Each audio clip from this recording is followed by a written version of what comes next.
Hello, my name is Lucy Van. I'm an editor, author, and academic, and people always ask me how I manage to get so much done and how I plan my time, including my months and my weeks.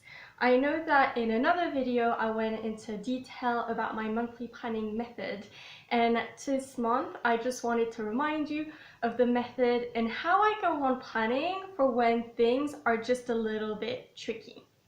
So now we are the 11th of February, which you might think is a little bit late for monthly planning, especially for February, but better late than never.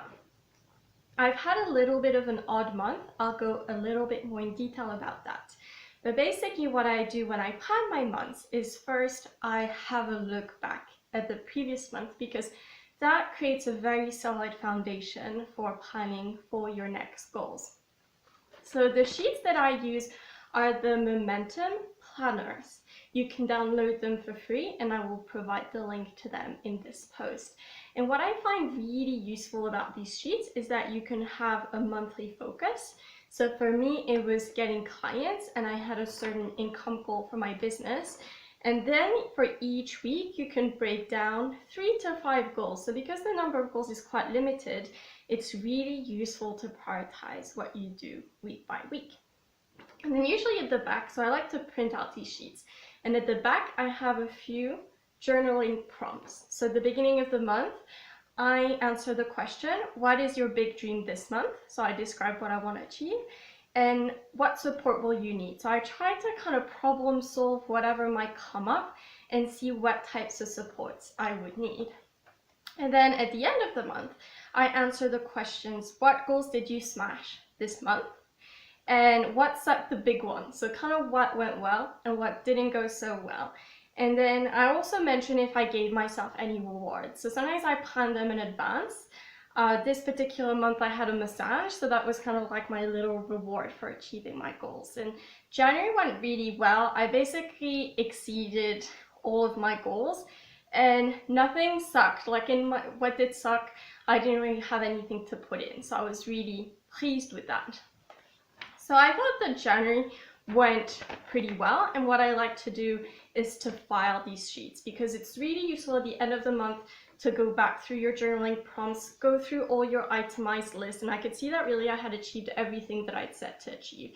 And that enables a little bit of monitoring so you see where you're going.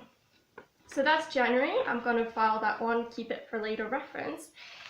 And today I kind of sat down for the February one, and I have to say I was kind of dreading it because this February I've lacked direction. It's been so hard to sit down and do this sheet because I've just had so many priorities and my energy has kind of been all over the place. And the reason for that was that I was running a writing workshop on the 6th of February, so that was like a very big goal for me. So I worked pretty hard to create the material, and then I delivered the workshop, which was very good but pretty tiring. And what ended up happening was that basically my January was 6 weeks because I started in the last week of December and then I finished around the 8th of Feb after the workshop. So after 6 weeks I was really tired, and then now for February, because I'm finishing my work at Deakin University on the 26th of February, and February is a very short month, then basically now I've only got 2 weeks left in February. So it's a little bit of an oddball in terms of planning because I really want to finish my academic work. And then after the 26th, I'll be moving on to doing my business full time. And so my goals will all be business related. So it was a little bit of with sadness that for my goal for this month, I had to put finishing my work at Deakin, finishing my analyses. And why it's been difficult is because I've been torn apart between having a sense of completion with finishing my academic work, but also because I'm no longer going to be an academic. In a way, that type of work doesn't have a lot of future possibilities for me. So investing too much energy into it is not beneficial. If you look at it objectively, I should be investing all my energy in my business. Why should I care about finishing my analyses? But a part of me really likes to have a sense of completion, and also I don't want to leave my work colleagues in a bind.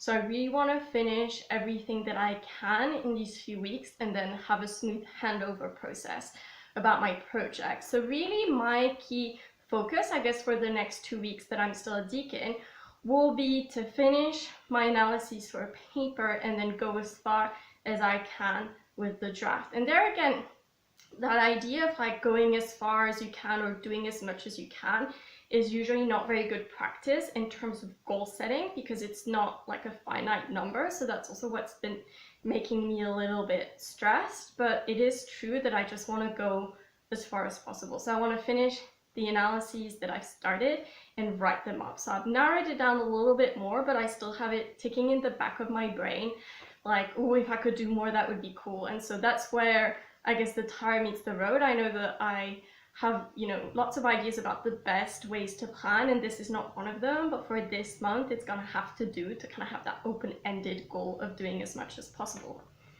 And then in the last week of February, then I'll be starting to edit a book. I'll be launching into my business full-time.